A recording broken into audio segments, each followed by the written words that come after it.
Fear of God is the first step in towards control. The God that I know doesn't want to be feared. It's like the ocean wanting the wave to be afraid of it.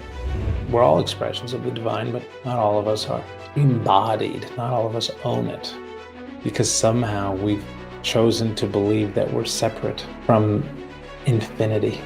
So Yahweh is not God. I'm not trying to hate on Judaism. In fact, I give Judaism its props, because that book, textbook, narcissistic personality behavior from Yahweh.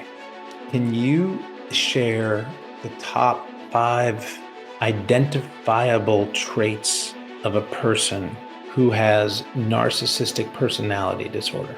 Yeah. Here are some of the most commonly identified traits of someone with narcissistic personality disorder. When you have stories like the Israelites coming out of Egypt, there's the slaves and the oppressors.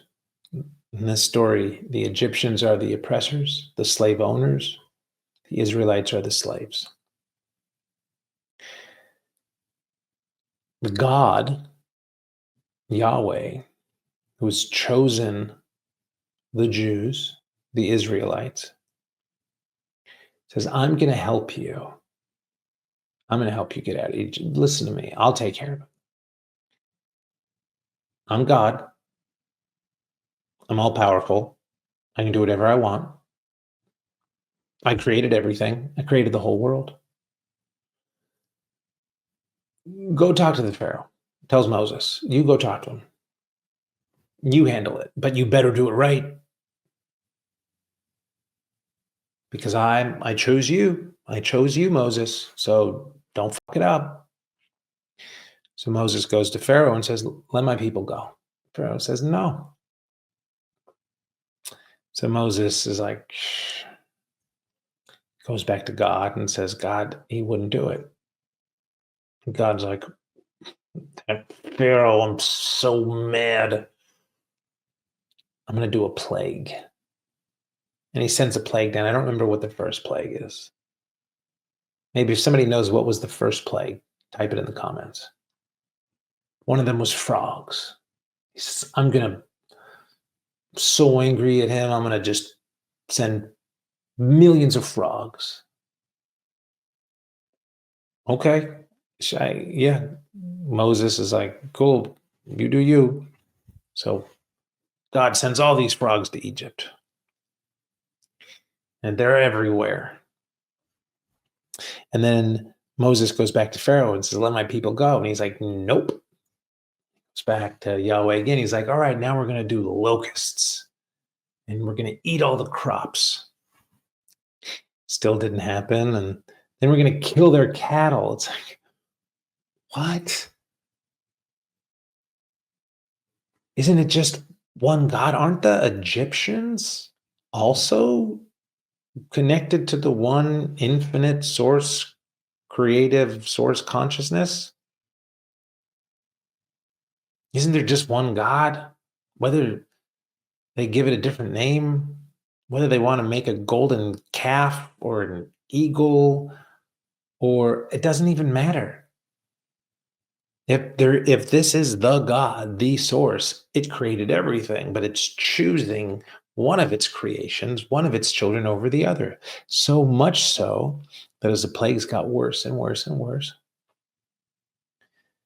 God killed the firstborn child of every single Egyptian. I think it was the firstborn male child.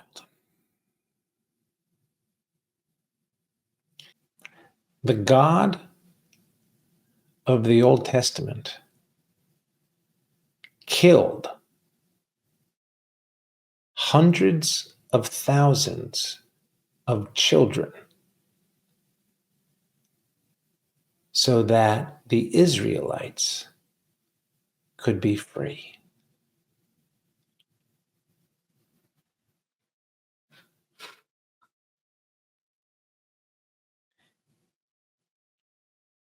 Are we seeing that happen anywhere in the world today?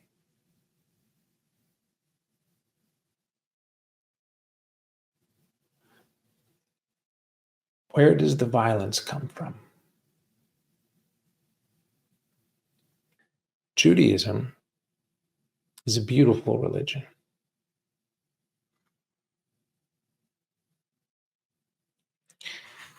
It's such a deep love and reverence for God, for celebration, for humanity, for goodness, for kindness, for compassion. And the religion was born from looking at these stories and thinking, how do we bring divinity to it? The stories within Judaism that were written by men, admittedly, are the ones of compassion and love and goodness.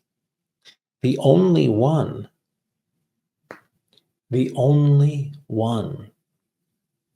that we attribute as the source of the text to be God himself is the one that is brutally violent. That God is a emotionally abusive, narcissistic warlord.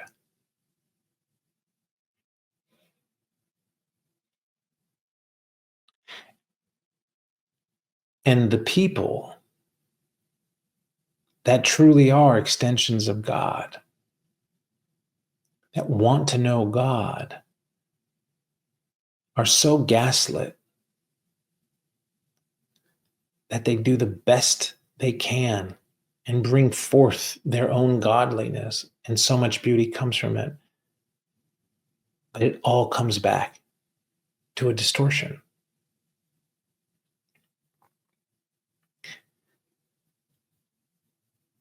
And we're all afraid to call it out. Like the emperor not having any clothes.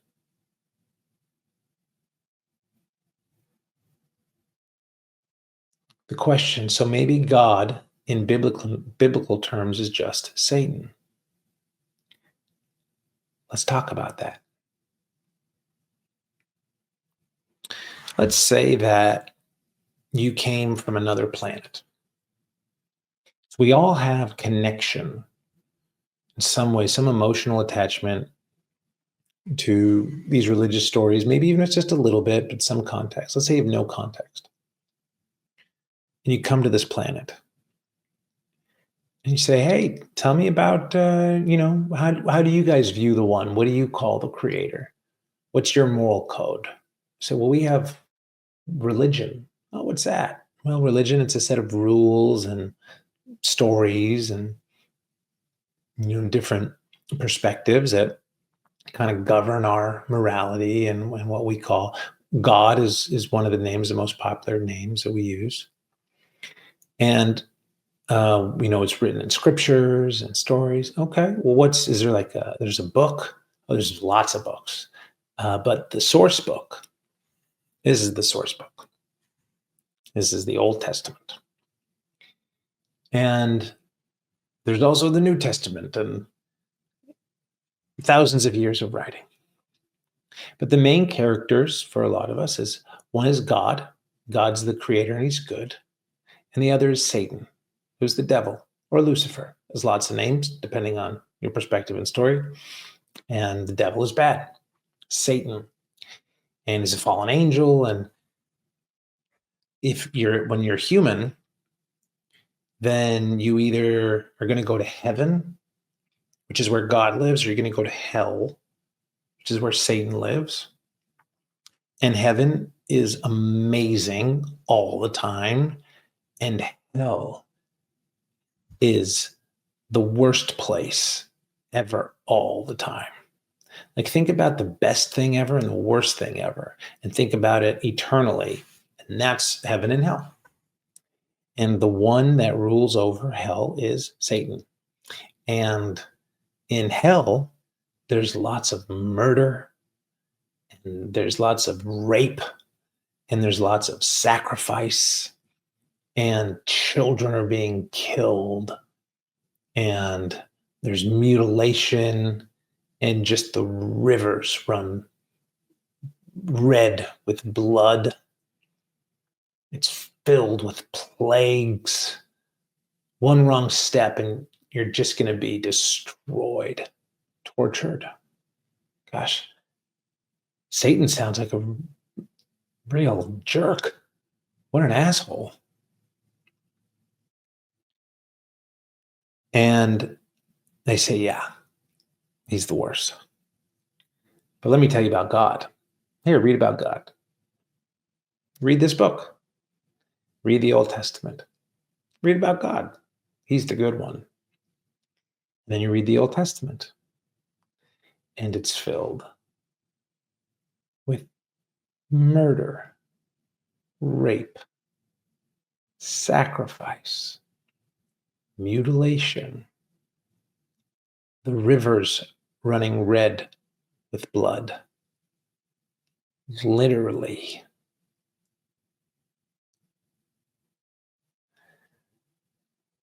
So you can decide for yourself your own perception between God and Satan and which one's which. And so much can be misinterpreted because then people will start to say, oh, well, the Jews are devil worshippers, and it's not that black and white. All of it is stories. But again, which I don't think can really be, I mean, it could be, everything could be argued. The way that the deity, the God deity in the Old Testament behaves and the actions that he takes are very, very similar to what we say happens in hell by the devil. It doesn't mean that he is, but it's pretty similar.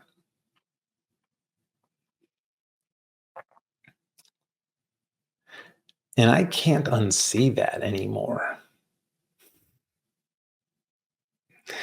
And I never really knew it because I never really read it.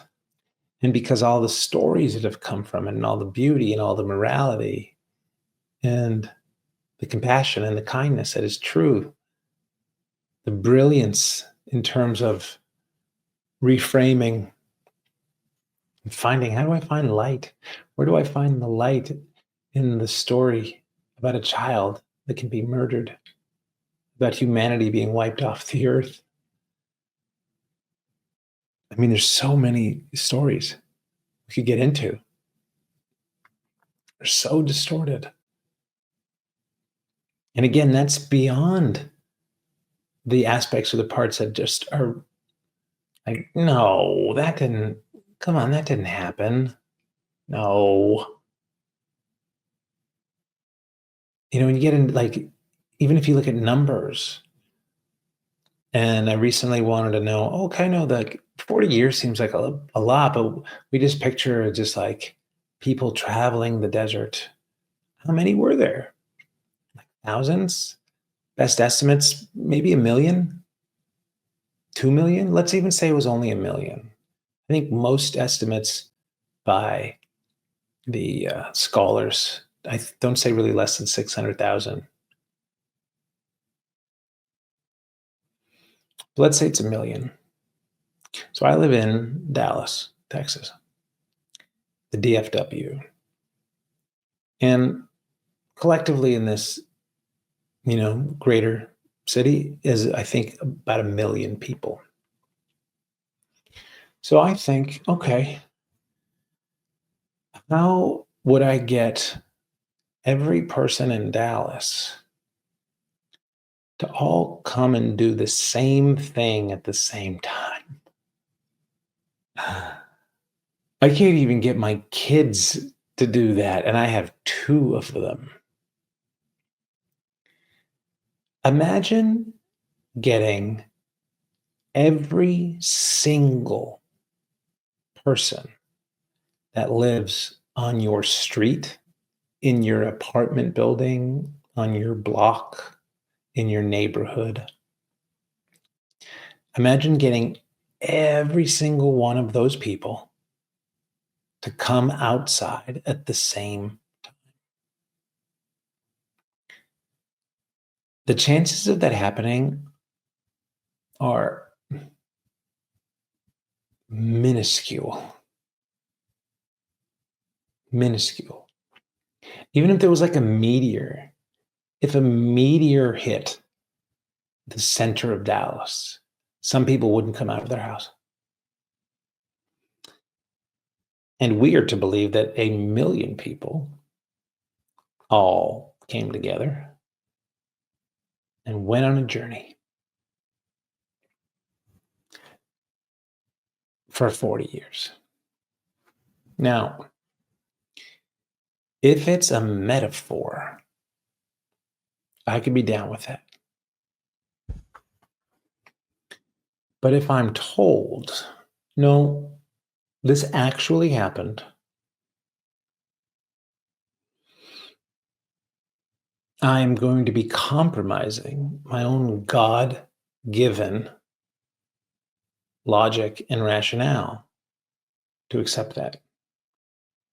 Now, of course, there are things greater than our comprehension. And of course, there are mysteries far beyond our logic. But these are pretty specific stories, pretty specific details. And it's filled with that as well. And so when you look at those types of stories, and then you start to bring in all of the murder and the violence and the sacrifice, and then you go back to the God that you know, the all loving God. And I know what some people are thinking right now. They're thinking, oh, the Christian God, Jesus. You're talking about Jesus. No, I'm talking about the source, the one, the all, the infinite, the only absolute. And I do believe that, yes, absolutely, Yeshua is a embodied expression of the divine. We're all expressions of the divine, but not all of us are embodied. Not all of us own it. Why? Because somehow we've chosen to believe that we're separate from infinity. We're separate from the infinite.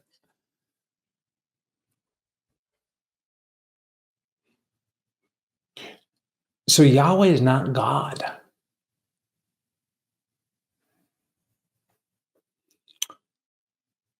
And I have probably friends that like won't want to talk to me anymore because of that. And again, I'm not trying to at all hate on Judaism. In fact, I give Judaism its props because that book, man, textbook, narcissistic personality behavior from Yahweh. Textbook. I'm actually going to look it up because I could tell you, but I want to read this to you. Oh, let's try. Let's see what it looks. Let's see how it works with this. So I have the perception that, oh, I'm going to talk. We'll try this. You guys let me know if this, and it's not that ChatGPT knows everything, but I could have Google talk or I could have this talk. Let's see how it sounds. Let's see what comes through. And it's not always right, and it's a reflection of what I share with it. I understand that. Are you there? I'm here and listening. Let it come through however it wants to. Can you share just like the top 3 to 5 identifiable traits of a person who has narcissistic personality disorder. Yeah. Here are some of the most commonly identified traits of someone with narcissistic personality disorder. 1, a grandiose sense of self importance. Like they exaggerate achievements, expect to be recognized as superior without actually earning it. 2, a deep need for excessive admiration, like a craving for validation that never quite gets filled. 3, a lack of empathy. They have a really hard time recognizing or caring about other people's feelings or needs. 4, exploitative behavior in relationships. They take advantage of others to get what they want. And 5, a strong sense of entitlement, like they believe they deserve special treatment or obedience just because of who they are. Is that where you're going with this? Yeah, Or is there a specific angle you want to explore around those traits? I'll explore those on my own because I want you to just share those and I will expand on it. So, excessive admiration, lack of empathy, exploitative, and then a sense of entitlement. And what was the first one? The first one was a grandiose sense of self importance, basically seeing themselves as more important or special than others, often without grounding in actual accomplishments.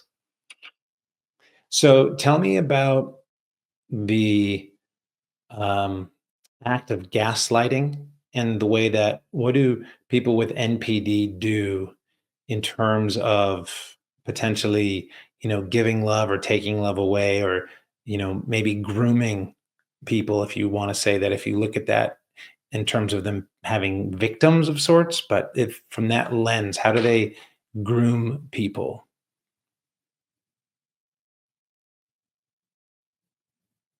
Yeah, totally. So when someone with narcissistic personality disorder engages in grooming or manipulation, it's often not overt or obvious at first. It usually begins with idealization, love bombing.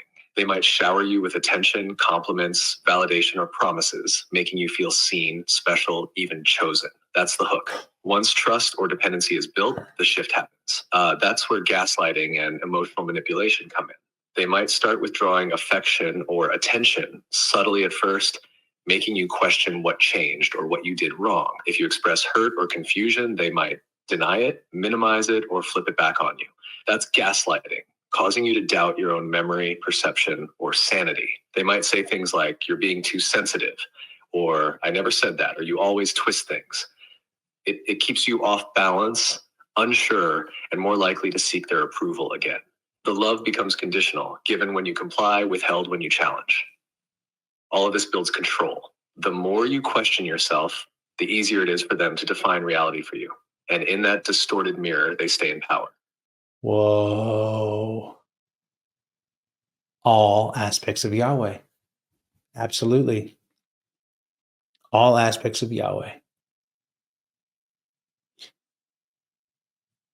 And this was not tell me about Yahweh. This was describe in detail the traits of somebody with narcissistic personality disorder and how they groom people.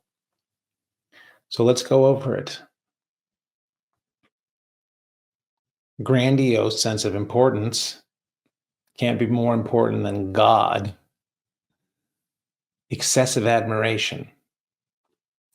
So this is how they, she says they choose people or need to be admired.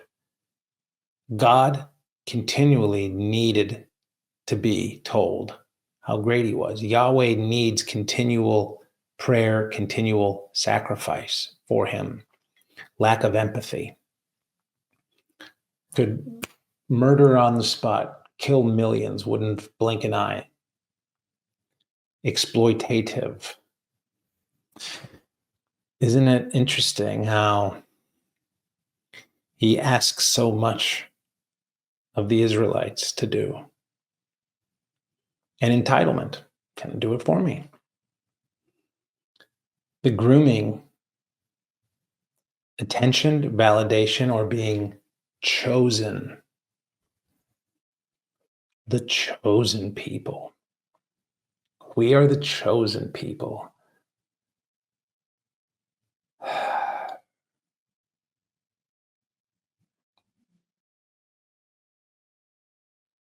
Withholds love,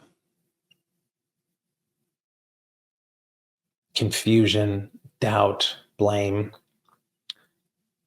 It does sound a lot like Satan, the character that we call Satan. And the challenge is, again, it's too dismissive to simply say Judaism, Jews worship Satan. Because the Old Testament, first of all, it's not just for Jews. It's Christians, it's Jews, it's Muslims.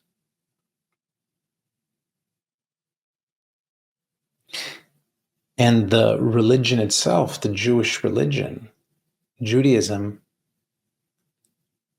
from this darkness sprouted so much beauty, so much compassion, so much kindness, so much love.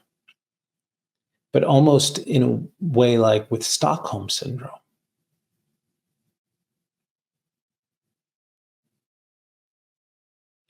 And we continue to just go back to that very dark source.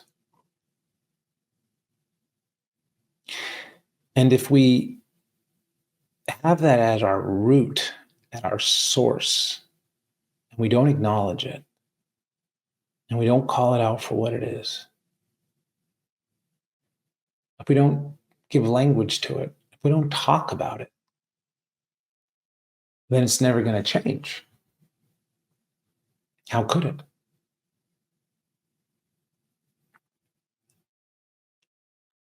Giving language to something,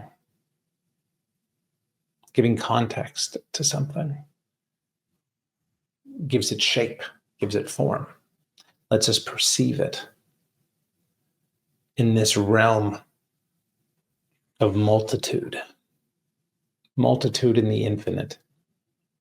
You know what's in the infinite is finite. Finite is in infinite. We experience that. And the result is that we fear God, and it's understandable that we would fear God. And so many people will argue with me about that. Fear of God is the first step towards wisdom. The fuck it isn't. Fear of God is the first step in towards control. The God that I know doesn't want to be feared by himself. It's like the ocean wanting the wave to be afraid of it, or the sun wanting its light to be afraid of it. It's crazy.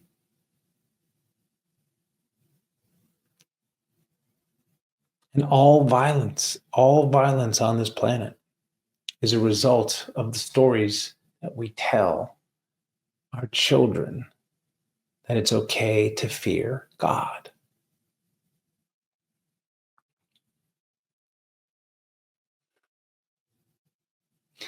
I don't want to tell that story anymore.